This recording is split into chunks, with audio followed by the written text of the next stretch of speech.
Essa é a Igreja Assembleia de Deus Central de Iguape. Domingo 8h30, Escola Bíblica Dominical e às 17h30, culto de adoração. Terça 19h, culto de oração. Quarta 17h30, culto de ensino. Quinta 18h, culto online da renovação. Sábado às 18h, culto online uma palavra bíblica. Assembleia de Deus Central de Iguape, uma igreja bíblica.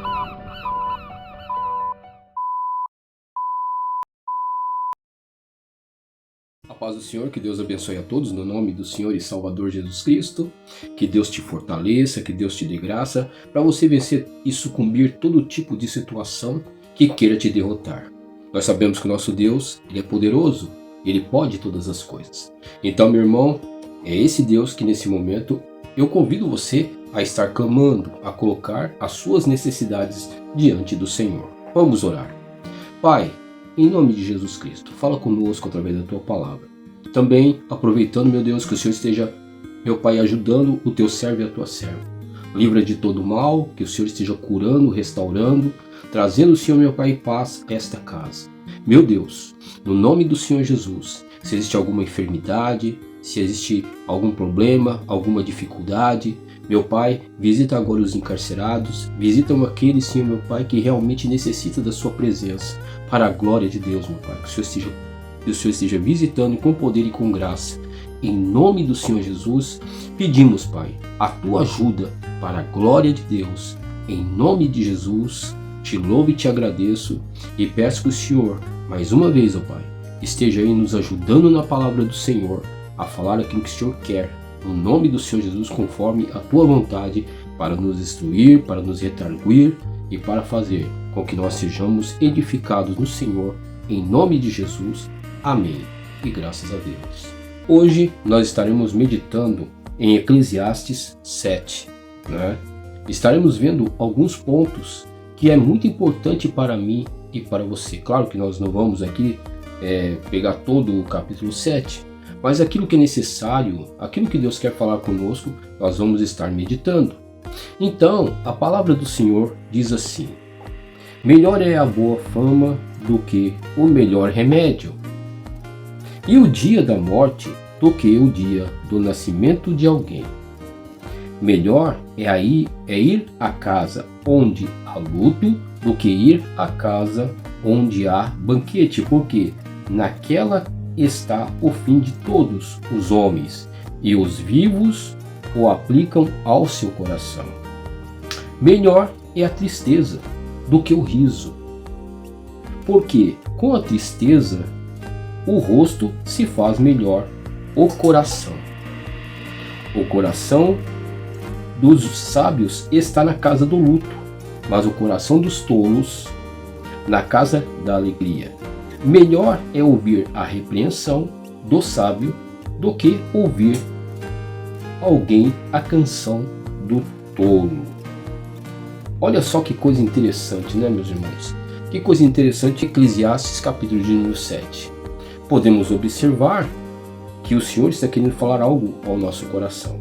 A primeira coisa que nós podemos aqui meditar, o livro de Eclesiastes, no capítulo de número 7, nos traz algumas reflexões, sobre observar a vida de uma maneira mais séria, que a diversão exagerada, sem controle, pode levar o ser humano a tolices, Então, observe bem, aquelas pessoas que muitas vezes quer se divertir de uma maneira exagerada, tirando sarro dos outros, muitas vezes achovalhando, muitas vezes utilizando de palavras torpes, muitas vezes criando inimizade, achando que isso é uma coisa boa para a sua vida, muitas vezes querendo vituperar os outros. Então observe que esse tipo de situação é muito ruim, É muito ruim. Então tem pessoas que se divertem de uma forma que na verdade Deus não se agrada, E aí isso vai prejudicar a sua própria vida. No Salmo 1, versículo de número 1, diz assim: bem-aventurado o varão que não anda segundo o conselho dos ímpios, nem se detém na roda dos escarnecedores. Também a palavra de Deus nos fala em 1 aos Coríntios, capítulo de número 15, verso de número 33, que as más conversações corrompem os bons costumes. Então observe bem que nós devemos tomar cuidado, não é? Aqui não estou dizendo, claro, que não é proibido você se divertir, mas se divirta de uma maneira salutar, de uma maneira que isso não vai prejudicar as pessoas, de uma maneira que você também não vai se auto-prejudicar, adquirindo muitas vezes, não é, costumes que vão desagradar a Deus. Então, observe que a palavra de Deus é bem contundente. Então, quando nós, muitas vezes, achamos que a diversão é boa, que etc., que, eu vou me alegrar, vou viver nesse mundo, porque não sei o quê, muitas vezes isso vai se tornar o quê? Vai se tornar algo que pode destruir a sua vida. Pode se tornar algo que vai te afastar da presença de Deus. Muitas vezes, a pessoa se esquece que é um ser finito. Ou seja, nós devemos entender, meu irmão e minha irmã, que nós não vamos viver para sempre, não é? Nós não vamos viver para sempre. Por esse motivo, é melhor ir na casa onde há luto. Ou seja, nós meditarmos quando nós vemos um corpo ali de uma pessoa, não é? Temos que meditar, fazendo uma reflexão, meu Deus do céu, o que eu estou fazendo da minha vida, não é? Como que eu estou me portando diante das pessoas, diante de Deus? Como eu estou me portando? Será que eu não estou me auto-prejudicando? Você está entendendo? Será que o Senhor se agrada disso?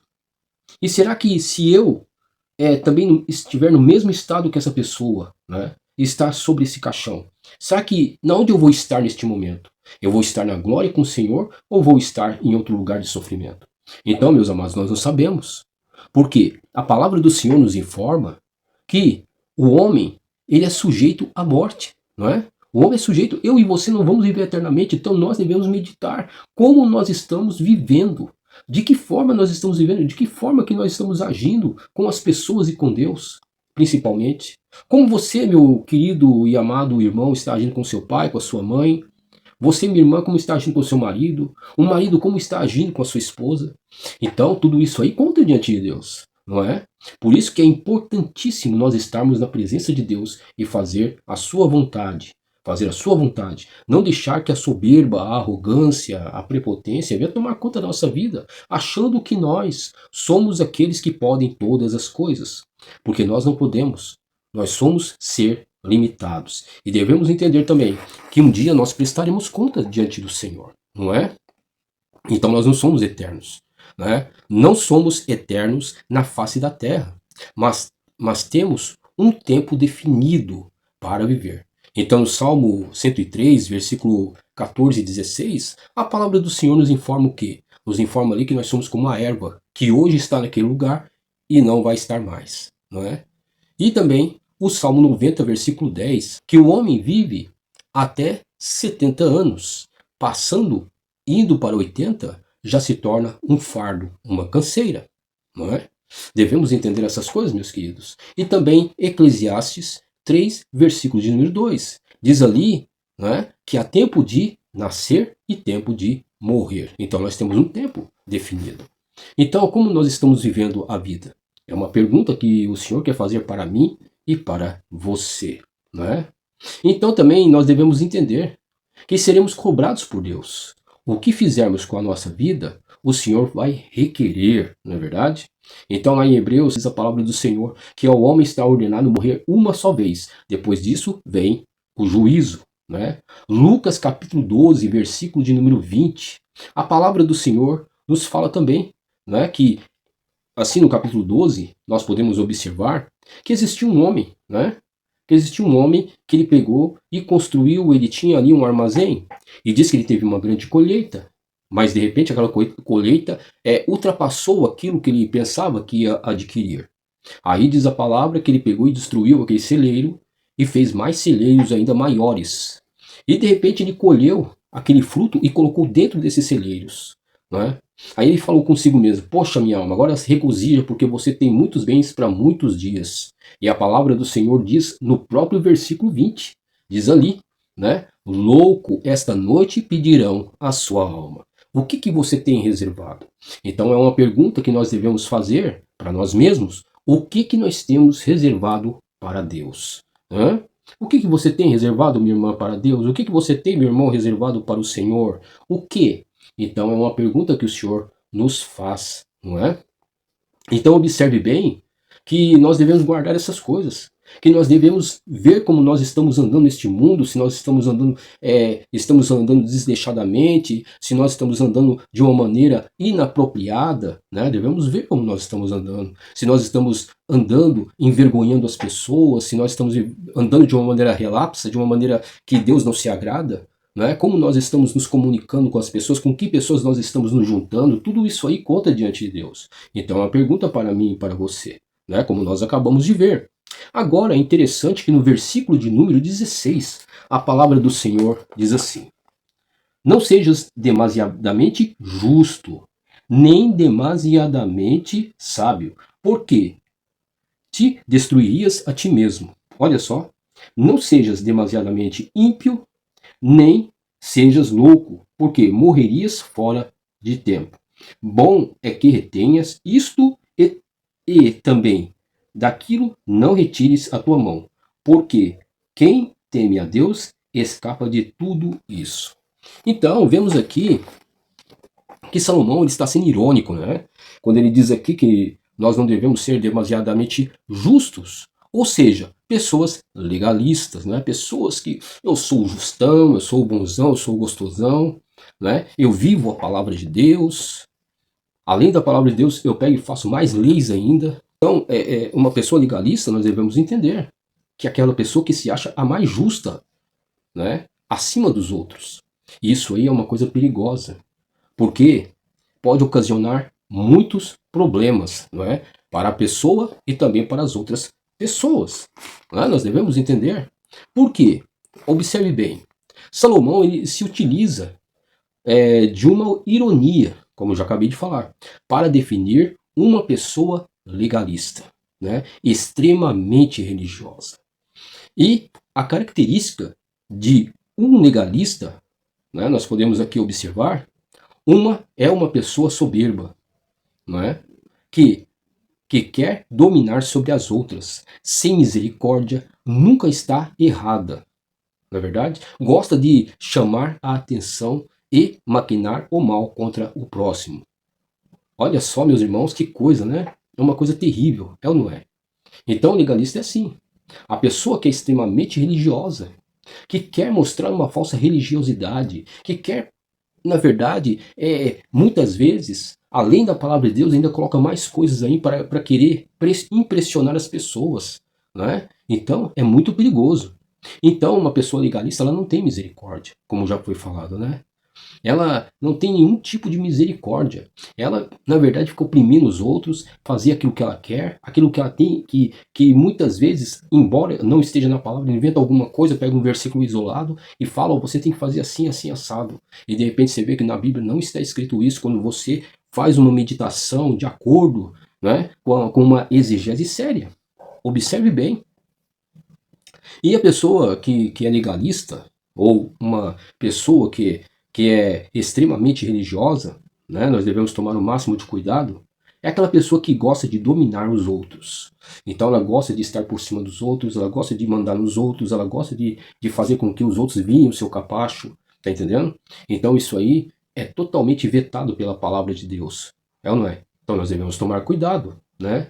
E nunca está errada. Se você pega e vai conversar com a pessoa, olha, você está errado nisso daqui, você não pode fazer dessa forma. Não é assim que... Não, eu sei o que eu estou fazendo, não quero escutar você, porque eu sou o cara, eu sou a pessoa, eu faço, eu aconteço, eu sei. Então a pessoa não aceita qualquer tipo de opinião, a pessoa não aceita muitas vezes que ela pode estar errada em determinado ponto, e isso é muito perigoso também, né? Então nós devemos entender. Gosta de chamar a atenção, né? Ah, eu sou o camarada, então fica andando com aquela soberba, gosta de estar aparecendo em todos os lugares, gosta de ser visto pelos outros. Então isso é muito perigoso, não é, meu irmão? Não é, minha irmã? Nós devemos tomar cuidado. Olha só, e gosta de maquinar o mal também. O mal que vai fazer para alguma pessoa, como ela pode dominar mais, como ela pode estar prendendo mais, como ela pode fazer com que as pessoas venham lhe servir de alguma forma, né? Então isso é muito perigoso também. Outra coisa que pode acontecer com um legalista, ou com aquela pessoa que demonstra uma falsa religiosidade, ou uma religiosidade extrema, ela pode se autodestruir com o decorrer do tempo. Sim, ela pode se autodestruir. Então isso também, né, essa pessoa ela está cavando a sua própria sepultura. Porque o legalista é assim, ele vai bem até um determinado tempo. Mas quando as pessoas começam a estudar a Bíblia, quando as pessoas veem que aquilo ali é apenas uma fachada, aí a pessoa começa o quê? A não crer naquela pessoa legalista, não é? Aquela pessoa fica desacreditada. Sim, ela fica desacreditada. Outra coisa que é interessante, se você vê na cara da pessoa que ela é uma pessoa falsa, não é? Que ela muitas vezes quer colocar, impor alguma coisa em cima das pessoas, mas ela mesma não move com um dedo sequer. Então, observe bem que isso é uma verdade, não é? Outra coisa que nós devemos ver, vira uma pessoa rejeitada e ninguém quer ficar perto dela. Então, o legalista, ele vai se tornando uma pessoa cada vez mais rejeitada, mais deixada de lado, não é? Enquanto aquelas pessoas que estavam ali, aquelas pessoas que estavam por quê? Por causa de um medo, por causa de um pavor, achando que aquilo ali, aquela pessoa era uma autoridade. Mas quando parece que sai a venda daquelas pessoas, que as pessoas reparam que não é nada daquilo que elas pensavam, então as pessoas vão tomando intento e as próprias pessoas vão abandonando, vão deixando, vão desacreditando e assim por diante. Meu irmão, que nós venhamos a tomar cuidado.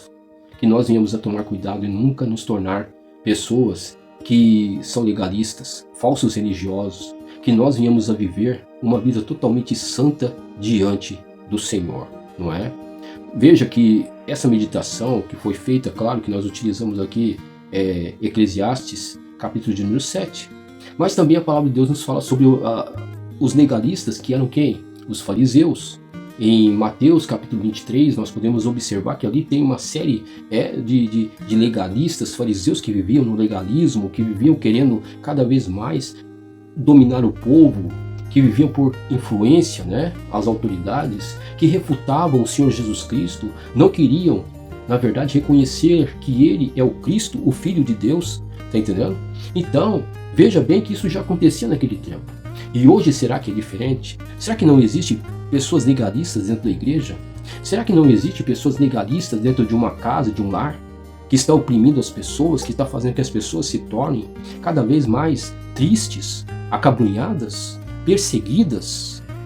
Será que não existe legalistas dessa forma na sociedade, no trabalho? Então, observe que Deus ele reprova essas coisas, não é? Reprova.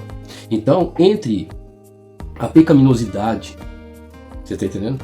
E a religiosidade extrema, nós devemos tomar cuidado, porque os dois são destrutivos, não é? Os dois são destrutivos. Então, em tudo nós devemos ter um ponto de equilíbrio, não é? Porque o Espírito de Deus, ele nos dá um ponto de equilíbrio para que nós possamos viver de uma maneira mais solta, buscando sempre a conciliação, buscando sempre a união, não é? Então, meus irmãos, que nós venhamos a tomar intento com relação a essas coisas e que nós nunca venhamos a ser pessoas legalistas e que nós nunca queremos usar de soberba, de arrogância, de prepotência, que nós nunca venhamos a ter isso em nosso coração, mas que nós venhamos antes a imitar o Senhor e Salvador Jesus Cristo, porque a palavra de Deus disse, porque Deus amou o mundo de tal maneira que deu seu único Filho, para que todo aquele que nele crê não pereça, mas tenha a vida eterna. E a nossa resposta tem que ser amar a Deus sobre todas as coisas e o próximo como a ti mesmo. Que nós venhamos a ser assim. Vamos orar em nome de Jesus. Pai querido, Pai Santo, nesse instante, Senhor, te louvamos e te agradecemos por essa palavra. Nos ajuda, Senhor, a não viver uma falsa religião, que nós não venhamos a oprimir as pessoas, mas que nós venhamos, Senhor meu Pai, viver uma vida santa e irrepreensível, amando as pessoas para a glória de Deus e que nós venhamos amar a Ti também, Jesus, porque Tu és o melhor de todos os exemplos. Então eu te louvo e te agradeço para a glória de Deus. Amém e graças a Deus. Que Deus abençoe e fique com Deus. Que o rosto do Senhor resplandeça sobre ti e tenha a bênção do Senhor sobre a sua vida, sobre a sua família e fique na graça e na paz do Eterno.